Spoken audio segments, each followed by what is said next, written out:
Entre enjeux et défis, une succession d'événements. Une halte sur un fait, une actualité. L'événement qui aura marqué la semaine. L'événement du Sahel. Un rendez-vous hebdomadaire destiné à décortiquer, analyser et commenter l'actualité phare du Sahel.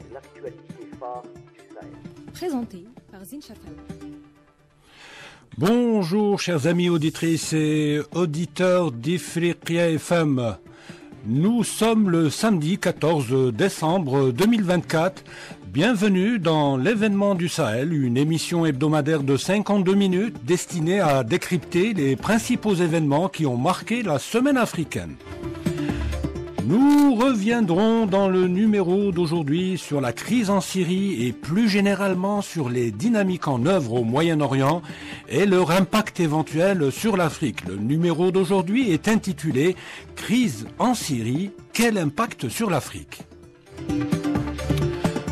Après la surprise suscitée par la chute du régime de Bachar al-Assad, renversé dimanche 8 décembre par une offensive éclair menée par Hayat Tahrir al-Sham et ses alliés, les premiers pas du nouveau pouvoir sont scrutés de près par les capitales étrangères et les institutions internationales. Mercredi 11 décembre, le secrétaire général des Nations Unies, Antonio Guterres, a assuré que l'ONU était totalement engagée à soutenir une transition en douceur.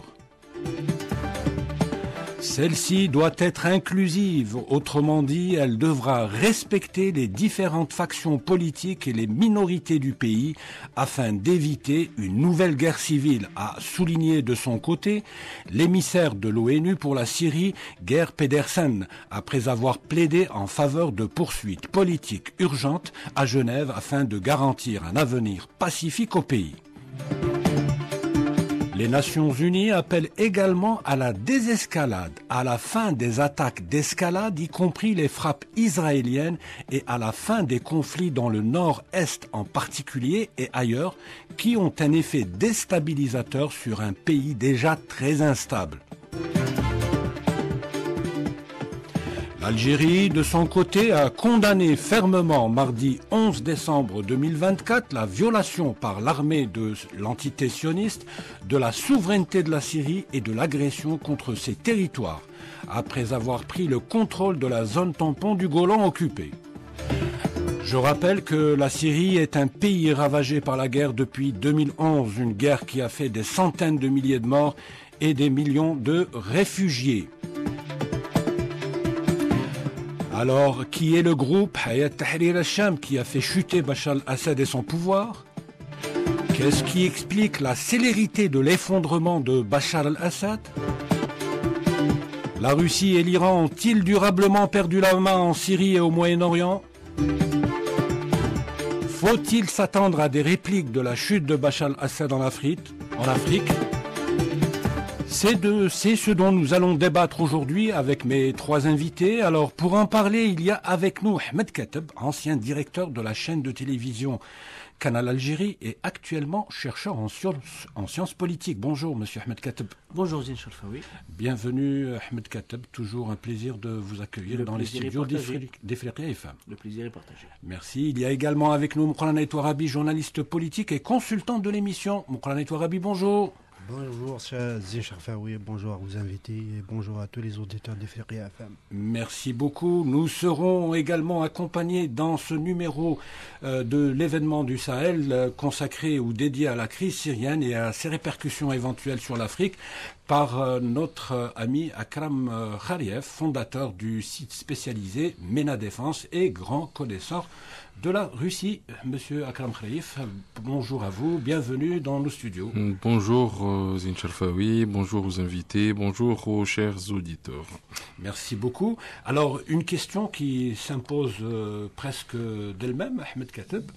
Est-ce que la tournure prise par les événements en Syrie était attendue ou prévisible? Est-ce qu'il y a réellement un effet de surprise? Je dirais oui et non. Alors je dirais oui et non. Pourquoi? Parce que la chute de Bachar al-Assad était actée. Oui. Déjà, elle a été actée. Et je pense que l'effet surprise, c'est le caractère fulgurant de l'offensive, Oui. puis de la fuite du président. Sinon, le problème syrien s'est aggravé, bien évidemment, après la décapitation du Hezbollah, Oui. après la guerre d'usure de 2 mois au moins au sud Liban. Donc le Hezbollah a dû rapatrier des troupes qui étaient en Syrie pour renforcer le front libanais. Oui. Et on a vu que le Hezbollah qui a été décapité après l'attaque, la cyberattaque Oui. des beepers et des talkie-walkie, Qui a ciblé ses chefs. qui a ciblé non seulement ses chefs, mais ses cadres et ses commandants sur le terrain. Oui. Donc on a eu une décapitation du parti, de la section militaire, de la section politique du parti.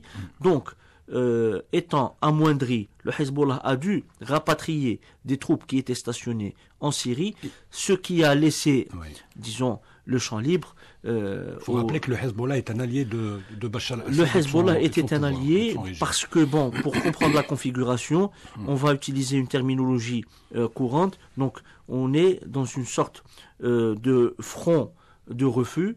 L'Iran, les partis de la résistance irakienne, Oui. la Syrie officielle, le Hezbollah libanais, Ansar Allah, les Houthis au Yémen, Au Yémen. et le l'Iran. mouvement Hamas en Palestine occupée. Donc on a cette force qui semblait être homogène Oui. et qui, au fil des mois, s'est effilochée.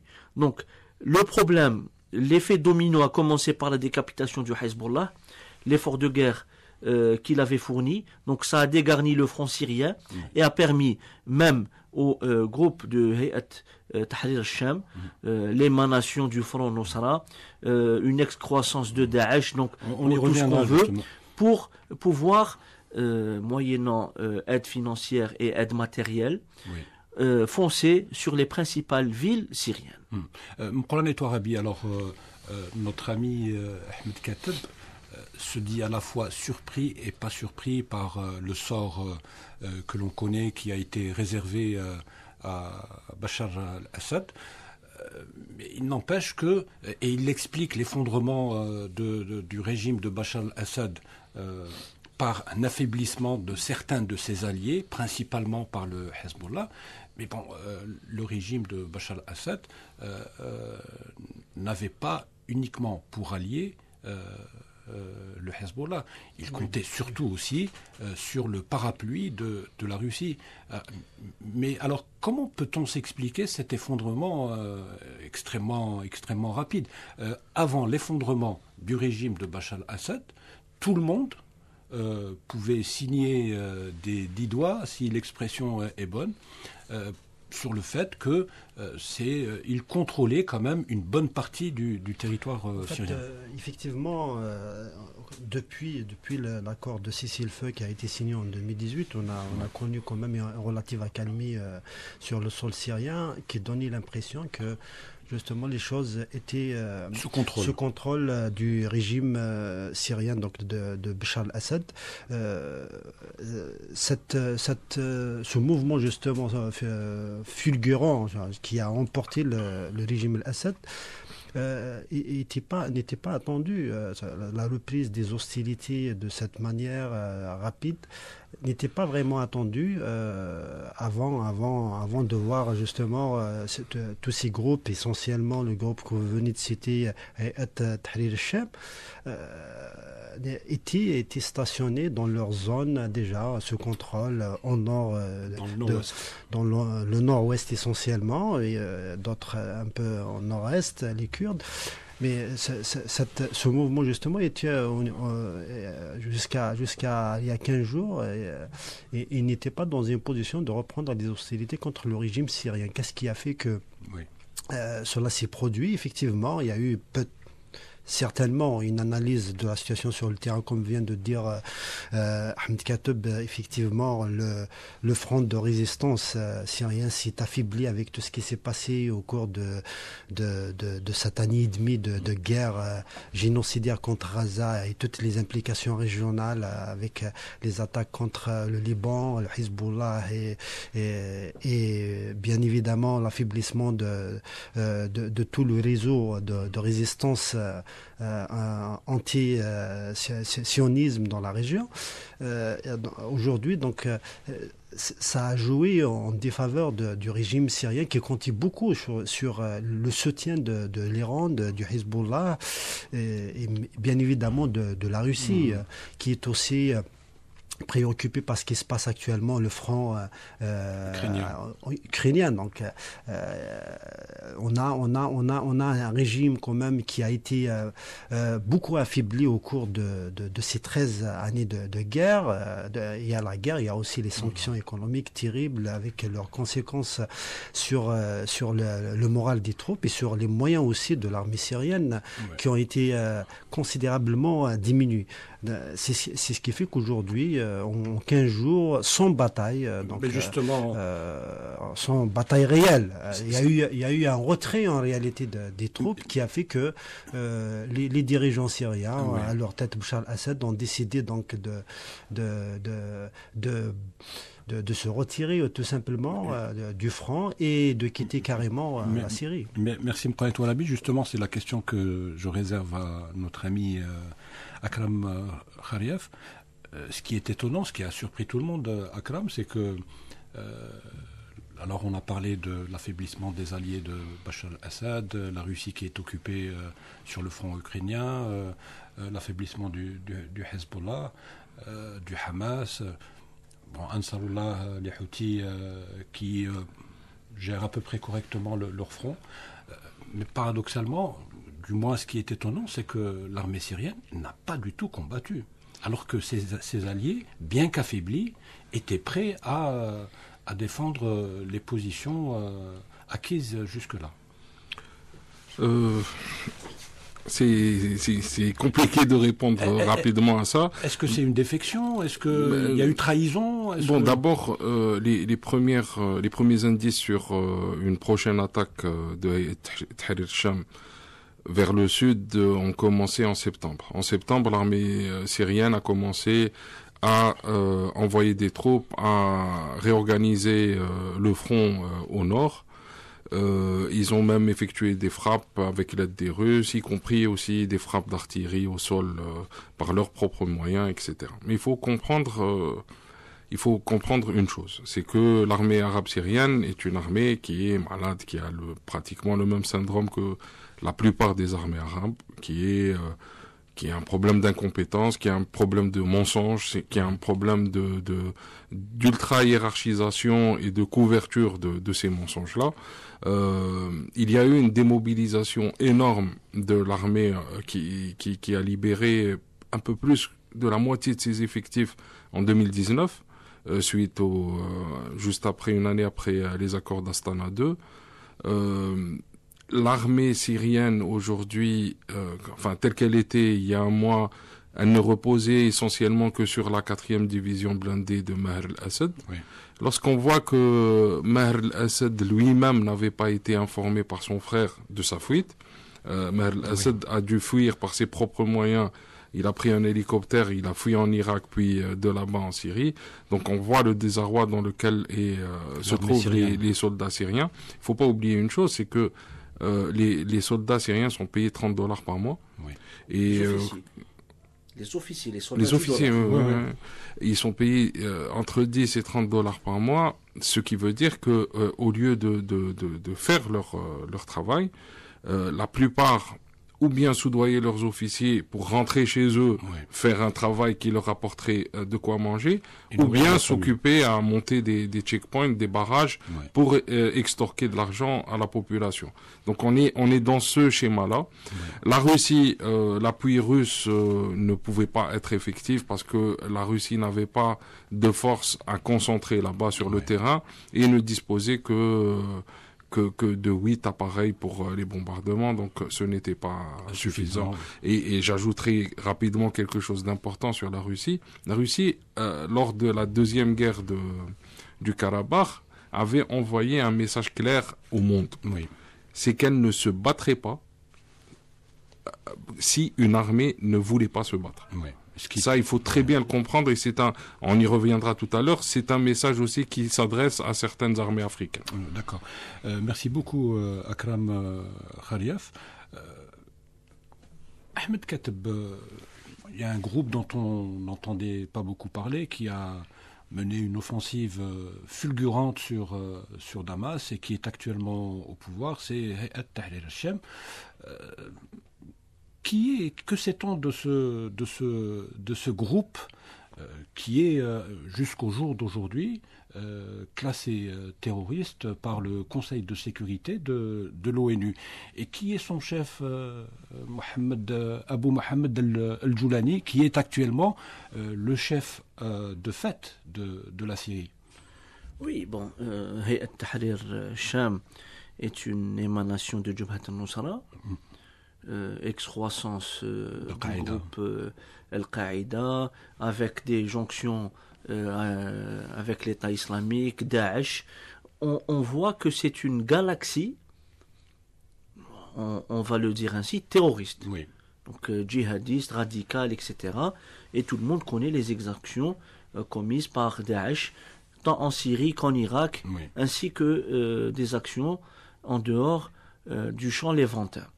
Maintenant, que Hayat Tahrir al-Sham gagne en respectabilité, on voit qu'il y a eu un lifting Oui. qui a été opéré depuis plusieurs mois. Abu Mohamed al-Joulani, son chef, s'est même fait raccourcir la barbe Oui. pour paraître plus correct, déjà à l'image. Donc, sur le plan de la sémiologie, on voit qu'il y a eu un effort. Et puis, cette sophistication de la présentation d'un émir chef de guerre qui se fait interviewer, excuser du peu, par CNN et le New York Times via 2 journalistes femmes, Oui. ça en dit long sur le message qu'on veut délivrer au monde, c'est-à-dire que ce monsieur est respectable, qui n'est pas misogyne, qu'il est loin d'être un takfiriste et qui a l'esprit ouvert, etc. Oui, alors Chose à relever, Oui. selon des témoignages, il y a pratiquement 3 mois, l'enclave d'Idlib, donc l'émirat qui a été géré par Hayat Tahrir al-Sham, a assoupli les mesures rigoristes, tant sur le plan vestimentaire que sur le plan comportemental, concernant les femmes, concernant les minorités, pour que ce territoire soit pris en exemple pour qu'on dise, voyez, ces gens-là sont très respectables, respectueux des autres, des minorités, des femmes, etc. Donc, ils peuvent représenter une alternative. Et c'est ce montage médiatique, politique, qui a été présenté depuis quelques mois déjà. Et un marketing qui a été fait, effectivement, pour que Abu Mohamed al-Joulani, qui bizarrement reprend son nom civil, Ahmed Shara, donc, qui est à rapprocher avec l'ancien vice-président et l'ancien ministre des Affaires étrangères Farouk al-Shara, qui a disparu des radars depuis plusieurs années déjà, parce que le frère de Bachar al-Assad avait tenté de l'assassiner. Donc on voit que Abu Mohamed al-Joulani se présente tel un Deus ex machina, descendant sur Damas et prêchant à la mosquée des Omeyyades, excusez du peu. Donc la symbolique est là, et le type se présente en tant que fédérateur, mais on voit certains bémols. Par exemple, le premier ministre de la transition qui a été installé par lui, qui dans des interviews avec l'emblème, la nouvelle et ancienne emblème syrienne, flanqué d'un drapeau, celui des talibans en Afghanistan et de Jabhat al-Nusra. Donc, c'est quand même des signes contradictoires. Oui, très bien. M'prolane toi, Rabi, toujours pour aller dans le sens de ce que vient de développer Ahmed Kateb, est-ce que vous pensez réellement que ce groupe classé, qui est toujours classé comme terroriste par la communauté internationale, va s'amender et aller vraiment dans le sens des engagements pris ces derniers jours? Écoutez, je pense qu'il est encore tôt pour être certain que les engagements pris ces derniers temps par ce mouvement soit respecté. Toute la communauté internationale est en train d'observer et attend les actes, donc de joindre l'acte à la parole. Pour le moment, il y a effectivement un discours qui a été complètement requinqué et qui véhicule justement un message d'une mouvance modérée qui s'est émancipée justement de son ancien tutelle terroriste, à savoir l'État islamique. Pour bien comprendre, donc, Hayat Tahrir al-Sham, c'est une création relativement récente, qui a été créée en 2017. Oui. Mais avant d'être créé par donc Abu Mohamed Al-Joulani, qui aujourd'hui a repris son vrai nom, donc Ahmed Hussein Al-Shara, il faut remonter au parcours du personnage, du fondateur de ce mouvement qui s'est radicalisé au lendemain des attentats de 11 septembre aux États-Unis d'Amérique et qui a rejoint le front irakien en 2003 lorsque les États-Unis ont décidé d'attaquer l'Irak de Saddam Hussein. Et par la suite, il a été emprisonné. Il a fait la fameuse prison Abu Ghraib, donc prison américaine en Irak, Abu Ghraib, qui est très célèbre.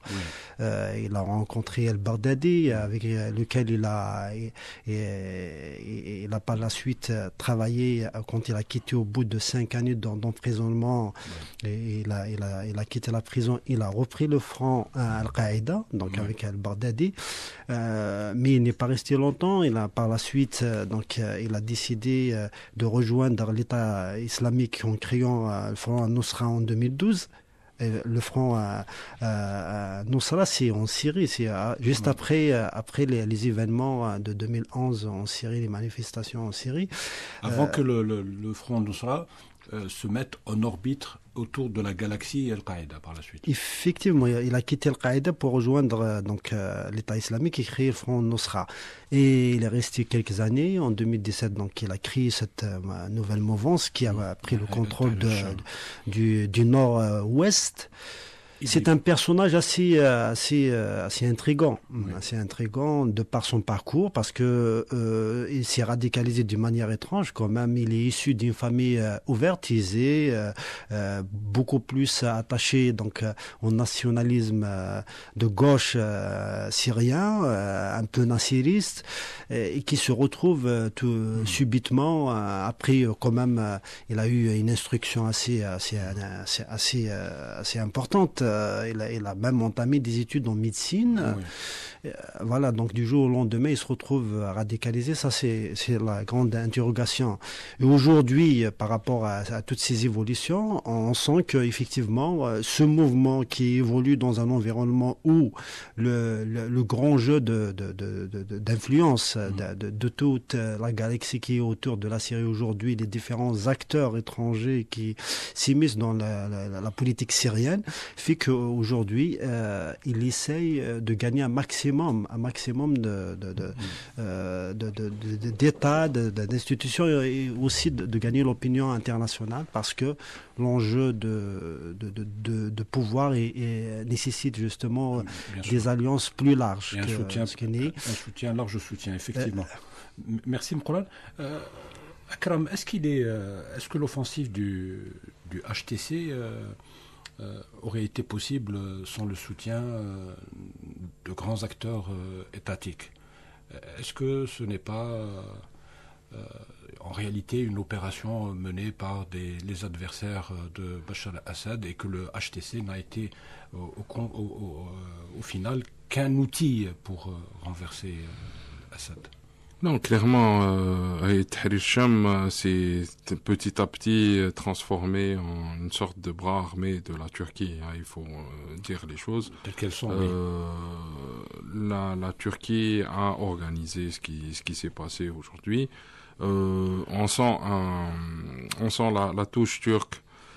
Qui n'est pas une mauvaise chose, parce que à la fin il n'y a pas eu de drame, il n'y a pas eu de massacre, etc.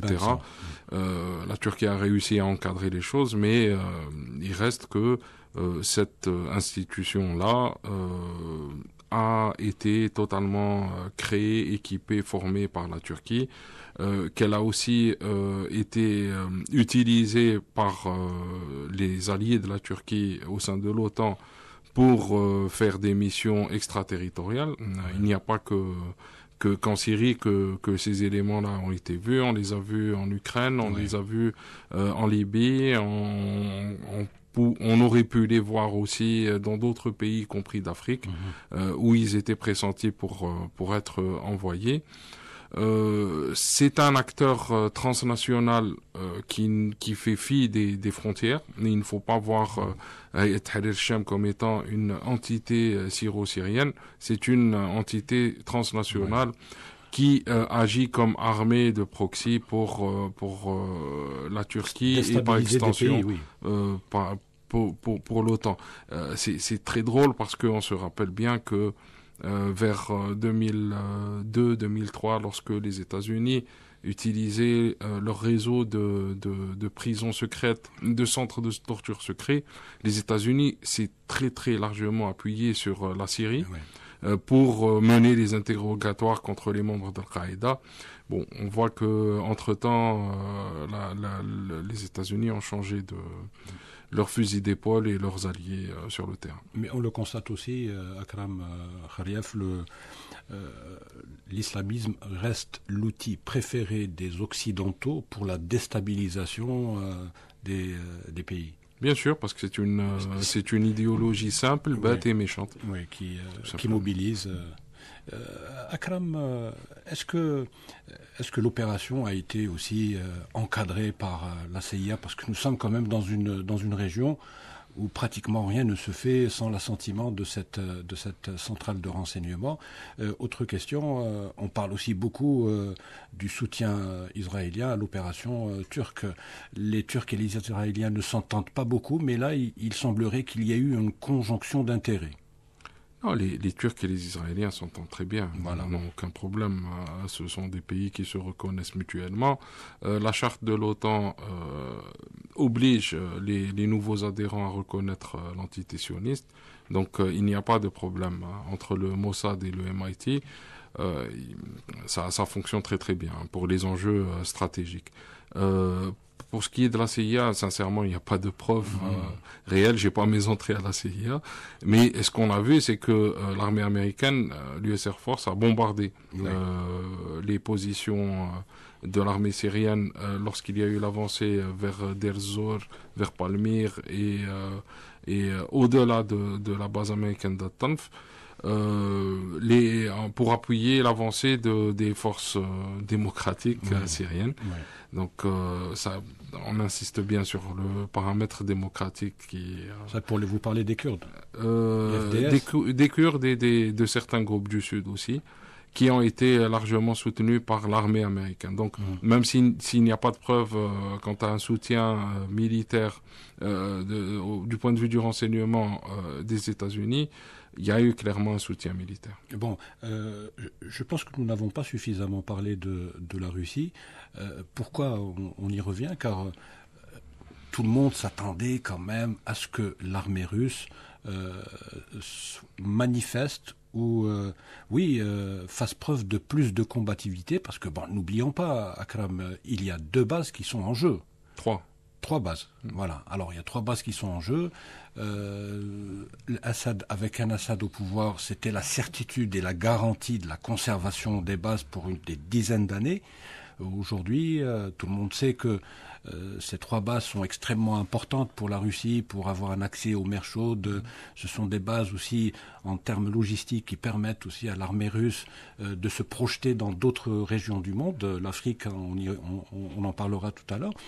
Mais comment se fait-il que la Russie ait lâché aussi facilement, j'allais dire, le morceau?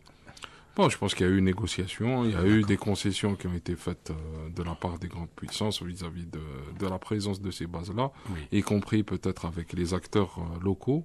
La Russie n'avait pas les moyens de faire quoi que ce soit. Et comme je l'ai dit tout à l'heure, n'avait pas du tout la volonté d'appuyer un régime qui ne voulait pas se battre. Donc très peu de moyens, une armée qui est totalement étirée un peu partout sur son propre front et un peu dans le monde aussi, parce que on voit ce que fait la Russie en Afrique. Ils ne pouvaient pas intervenir en Syrie et ils n'avaient pas cette volonté-là. Je pense que leur négociation va donner de quoi satisfaire leurs besoins logistiques pendant le temps qu'ils veulent. Très bien. Restons toujours dans ce jeu géopolitique à plusieurs bandes. Alors, tout le monde sait, Bachar al-Assad n'a dû sa survie que par le soutien de l'Iran, du Hezbollah, des Houthis, de la Russie.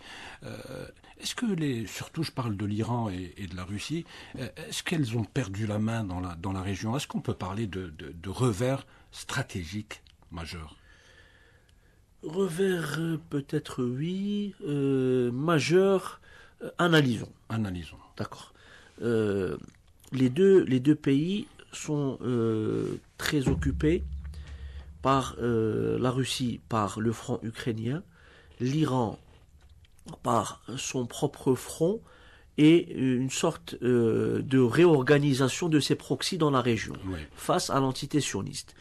Et la défection du front syrien, on ne peut pas qualifier les choses autrement, donc une armée qui ne veut plus se battre, un régime qui voulait à tout prix s'accrocher à des soutiens qui avaient d'autres priorités.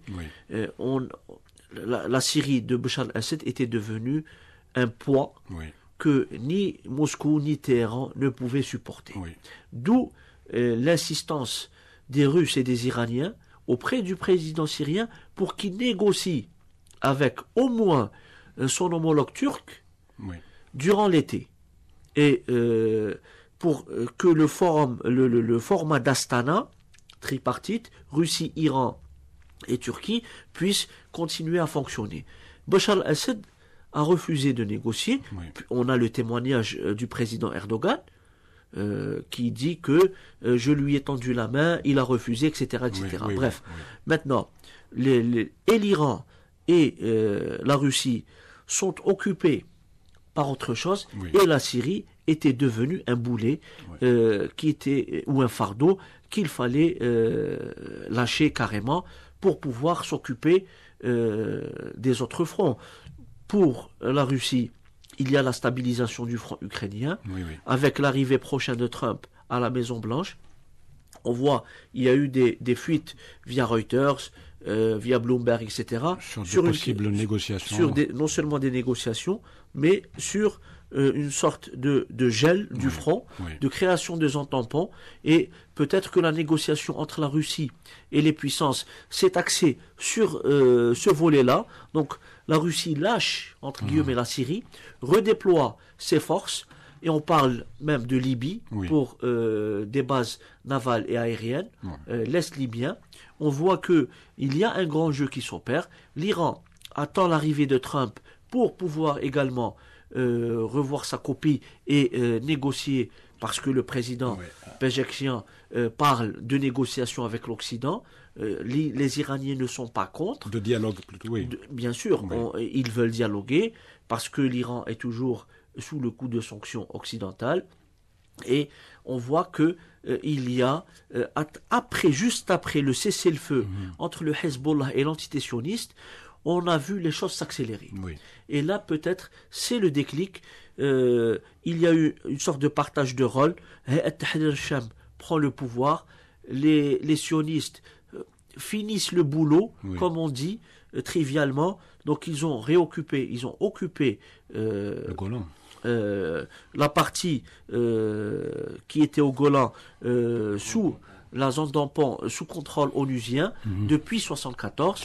Ils ont occupé également le mont Hermon, côté syrien, qui domine stratégiquement Damas et le Liban également. Donc on voit qu'il y a des velléités sionistes pour dire, bon, si vous voulez qu'on négocie, il y a reconnaissance de la part de la Syrie nouvelle de l'entité sioniste, donc relations diplomatiques, puis négociations sur quelques réaménagements de territoire, parce que pour les sionistes, Trump a concédé le Golan éternellement pour eux. Donc, on voit que c'est un grand jeu qui se dessine et les prochaines semaines, les prochains mois seront très intéressants à scruter et observer. À scruter et à observer. Donc, l'effondrement du régime de Bachar el-Assad conduit bien évidemment à l'affaiblissement de l'Iran dans la région. Pourquoi l'affaiblissement? Parce que, si vous voulez, la Syrie était une sorte de trait d'union entre l'Iran et le Liban. Là, il y a un blanc entre l'Iran et le Liban. Ce que je veux dire, c'est que les réseaux d'approvisionnement en armes entre l'Iran et le Hezbollah pourraient être coupés. Donc, mais si l'Iran aussi ne fait pas grand-chose, justement, ou n'a pas fait grand-chose pour empêcher l'effondrement de Bachar el-Assad, laisse penser que l'Iran peut se passer de ses proxys et a les moyens militaires aussi de se défendre. Ce qui voudrait dire aussi que l'Iran a possiblement la bombe atomique. Vous êtes un peu d'accord avec l'arme nucléaire? La bombe atomique, ça m'étonne. Ouais. Ça m'étonne que l'Iran ait la Mais bombe atomique. Téhéran n'est pas particulièrement inquiète ou affolée par l'effondrement de Bachar el-Assad. Pourquoi? Parce que c'est une perte, mais sans je plus. pense qu'avec ce qui s'est passé récemment, avec ce qui se passe actuellement autour donc de la Palestine, donc quand on parle du Liban et le coup sévère subi par la résistance libanaise, le Hezbollah particulièrement, veut dire que justement le front syrien a été déjà perdu. Pourquoi? Parce que la Syrie ne valait que par le Hezbollah en réalité, parce que c'était la base arrière du Hezbollah qui lui permettait justement de se réarmer, de recevoir de l'aide de l'Iran. Et depuis un moment, le Hezbollah n'était plus sur le sol syrien parce qu'il y avait ce nouveau front sur le sol libanais. Avec l'entité sioniste, oui. Donc l'Iran, en quelque sorte, avec l'assassinat de Hassan Nasrallah et d'autres figures de la résistance au niveau régional, a quand même reçu des coups durs. Il faut le dire tel qu'il est. La réalité, elle est là. Mais je pense que ce qui a accéléré, c'est pas l'affaiblissement de l'Iran qui a accéléré la chute de Bachar el-Assad. Je pense qu'on est dans une espèce de marché, d'un moment de grandes transactions entre les puissances. Tout n'est pas dit, on verra plus tard. Mais que la Russie, au-delà de tous les éléments objectifs qui pousseraient la Russie justement à lâcher, pas à lâcher, à convaincre donc Bachar el-Assad de prendre l'option qu'il a pris maintenant, donc de quitter, de laisser la Syrie au Hayat Tahrir Sham. Il est lié aussi à tout ce qui se passe autour sur le front ukrainien. Il y a un nouveau président américain qui arrive c'est un président transactionnel. Il est là pour négocier. Il a dit que je vais mettre fin au conflit. Donc à la fois au niveau du Proche-Orient et du Moyen-Orient, mais aussi au niveau de l'Ukraine. L'arrivée du nouveau président américain, avec cette volonté de négocier, je pense que les négociations ont déjà commencé. Fait qu'aujourd'hui la Syrie fait partie de cette négociation, dans le sens où vous avez la Turquie qui depuis un moment ne s'entend pas avec le régime syrien, et vous cherchez le changement au niveau de la Syrie, sachant que la Turquie est un membre de l'OTAN, donc c'est un pays qui est très proche du bloc occidental, même s'il ne fait pas partie. Tout ça a fait que il y a quelque chose qui a été négocié entre les différents acteurs pour une nouvelle répartition, une nouvelle redistribution des cartes au niveau régional. Un nouveau redécoupage de la Je pense région. que le plus important pour la Russie, c'est l'Ukraine, c'est pas la Syrie. Et je pense que les relations qu'il y a entre l'Ukraine et la Turquie, qui sont pas excellentes, mais qui sont pas mauvaises aussi, qui peut aussi servir à conserver les intérêts russes sur le sol syrien, mais aussi à trouver un terrain d'entente pour un redéploiement, notamment des forces russes, ailleurs qu'en Syrie. Oui, oui. Mais en tout cas, je ne sais pas, je parle sous le contrôle de Akram Khaliev, qui connaît bien la Russie, mais qui a aussi l'avantage de bien connaître la Turquie. Il était aussi insupportable. Alors, je rappelle que les canaux de discussion entre Moscou et Ankara sont bons.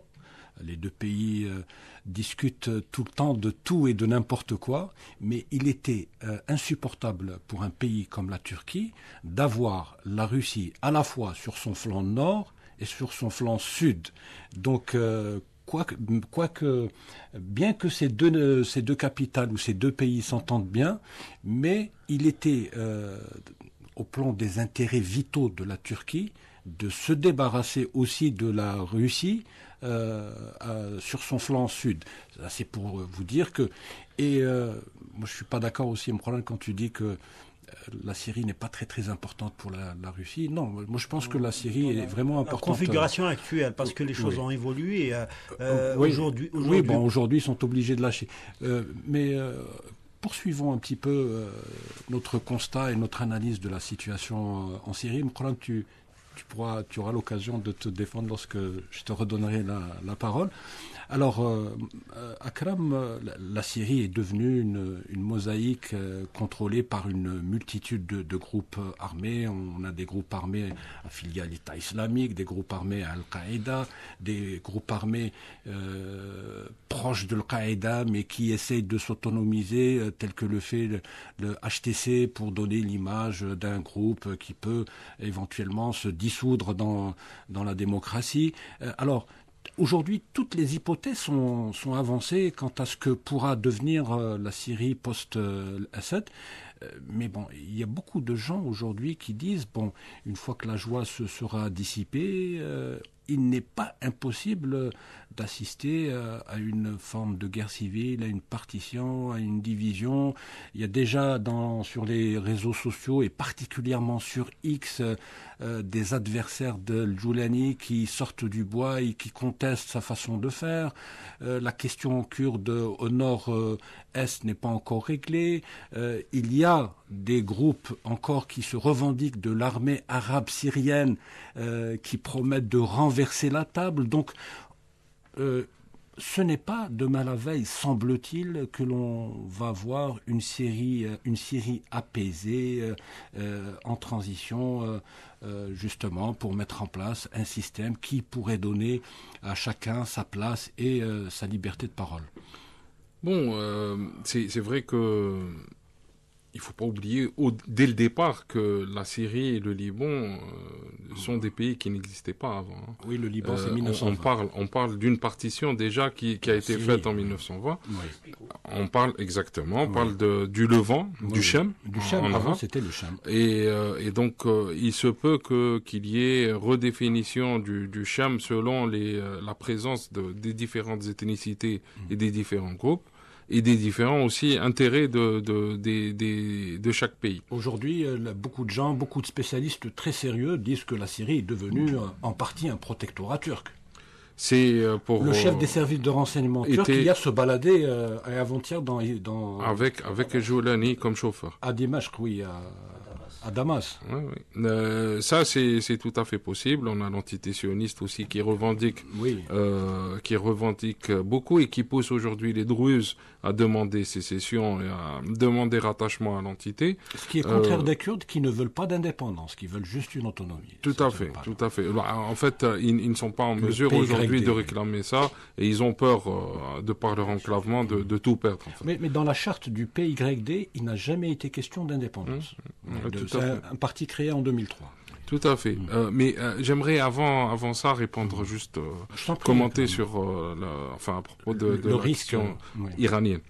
En fait, moi je pense que l'Iran a une stratégie au Moyen-Orient, elle a une stratégie face à l'entité sioniste. C'est une stratégie qui dure depuis 50 ans maintenant, pratiquement, et qui a été déclenchée dans sa phase sérieuse depuis une vingtaine d'années. Elle s'achèvera normalement selon leurs prévisions, leurs objectifs vers 2030.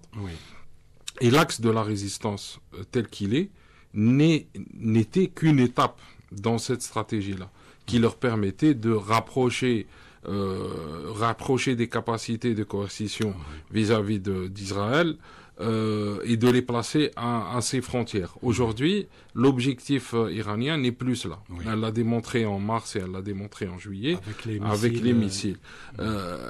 Aujourd'hui, l'Iran... des missiles hypersoniques, c'est ça? Exactement. L'Iran cherche à se doter de capacités de décapitation, de première frappe. Elles peuvent être conventionnelles ou non conventionnelles. Elles peuvent être aussi nucléaires. L'Iran est en train de travailler sur ses capacités nucléaires, sur un développement de capacités nucléaires qui est atteignable selon les Iraniens dans un horizon assez rapide. Si ce n'est pas déjà fait. Voilà. C'est un véritable pays du seuil. Et aujourd'hui, l'Iran dispose de capacités qui ressemblent un petit peu à ce qu'a déployé la Russie face à l'Ukraine, donc à travers le missile Areshnik. L'Iran dispose d'un missile équivalent qui s'appelle le Khorramshahr 5. Ils ont aussi des missiles hypersoniques qui peuvent faire la traversée Iran-entité en 112 secondes. Et aujourd'hui, ce qui se passe, c'est que les Iraniens travaillent à multiplier leur production, à agrandir leur stock. Un stock critique. Et donc à arriver à l'horizon 2028-2030 à avoir de quoi maintenir, créer un équilibre et négocier en terrain favorable. Ça, si on les attaque pas avant. Voilà. Et donc, c'est pour cela que l'axe de la résistance était important jusqu'à aujourd'hui. Aujourd'hui, il perd son importance. Il n'est plus aussi vital qu'il l'était il y a 5 ans. C'est ce que j'essaie de développer. Aujourd'hui, l'Iran a des capacités de riposte, a des capacités de réponse, elle l'a prouvé 2 fois, et aura bientôt des capacités de décapitation, y compris en dehors de l'entité, y compris sur des horizons un peu plus étendus. Et des capacités de dissuasion à moyen terme.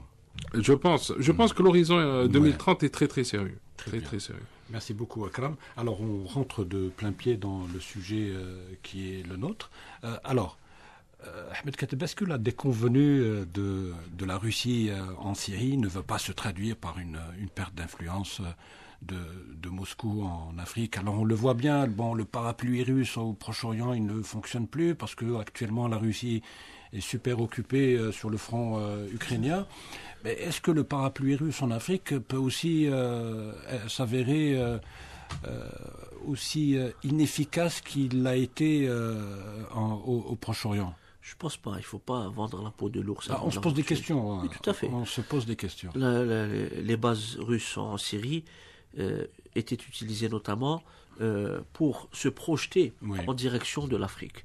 Maintenant, on parle davantage, même le Washington Post, selon des photos satellites, le Washington Post, dans son édition d'hier, parle de démantèlement des S-400, de transfert d'appareils et de forces de Syrie vers l'Est libyen.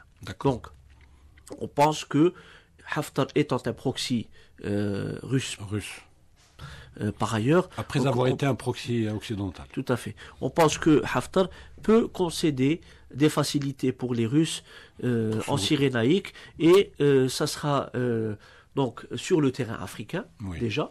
Donc on aura la proximité du Niger, du Mali, du Burkina, de la Centrafrique, du Tchad. Donc les Russes vont rentrer de plein pied et très sérieusement en Afrique. La Libye est la porte d'entrée des Russes en Afrique. Par excellence. Oui, très bien.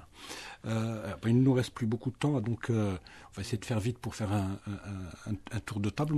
Arabi, alors vous en pensez quoi? Chute du régime de Bachar al-Assad en Syrie, la Russie qui perd un peu de son influence, du moins dans l'immédiat, au Proche et Moyen-Orient.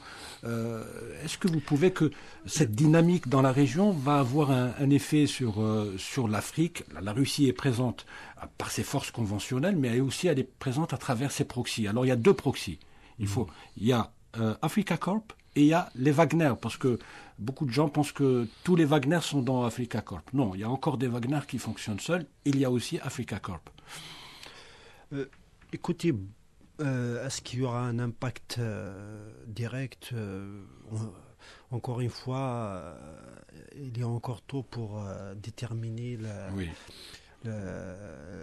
l'évolution de la situation de la présence russe justement en Syrie, sachant que les Russes, je le disais déjà, je pense qu'il y a eu quand même une négociation du plan de retrait de Bachar al-Assad en Syrie entre la Turquie et la Russie, avec sous les auspices justement du Qatar. Je ne pense pas que les Russes aient accepté facilement le départ de Bachar al-Assad du pouvoir sans qu'il y ait un accord préalable avec les Turcs, sachant qu'il est entre les Russes et les Turcs, il y a quand même des intérêts communs. Très bien, merci Mkran. Un dernier mot pour notre ami Akram. Très rapidement. Donc, il y a la Russie en Afrique. Il y a Afrique et il y a Libye. C'est deux choses différentes et complémentaires. Donc Libye, ça va fragiliser clairement le clan Haftar, parce que la Syrie envoyait à l'est de la Libye de la drogue, des hommes, des armes, de la logistique, et permettait aussi beaucoup d'argent, d'argent, y compris de la fausse monnaie imprimée en Russie. Donc ça va fragiliser Haftar. Il va perdre une source de force qui est très importante pour lui. La Syrie était un nœud logistique très important qui est très dur à remplacer pour les Russes. Les avions russes ne peuvent pas directement atteindre à pleine charge la Libye. Donc la Libye ne va pas se transformer en hub aussi facilement. Quant à l'Afrique, la Russie a envoyé un message très fort. C'est qu'elle n'est pas là pour faire la guerre à la place des États faillis, et elle ne va pas supporter tous les régimes faillis et qui se retournent contre leur peuple. Très bien. Donc c'est un message très clair qui est adressé à certains responsables qui ont pris récemment le pouvoir en Afrique. Merci beaucoup. Merci Ahmed Kateb. Mkran Touarabi, merci. Toujours aussi pertinent. Bien évidemment, c'est avec un super grand plaisir que nous avons accueilli aujourd'hui notre ami Akram Khaïf. J'espère que vous reviendrez nous voir, Akram. Vous l'aurez compris, chers amis auditeurs et auditrices, nous arrivons au terme de cette émission. Nous vous donnons rendez-vous la semaine prochaine, même jour, même heure, pour un nouveau numéro de l'événement du Sahel. En attendant, vous pouvez continuer à nous écouter sur Internet. Pour cela, il vous suffit simplement de télécharger notre application sur Play Store. Vous pouvez également nous suivre sur notre page Facebook. Je rappelle que cette émission a été préparée et présentée par Zine Sharfaoui. Elle a été réalisée par Khaled. À la console technique, il y avait Khaled et Hakim. Bonne écoute avec la suite des programmes d'Ifriqiya FM. Ifriqiya FM, la voix africaine. Au revoir.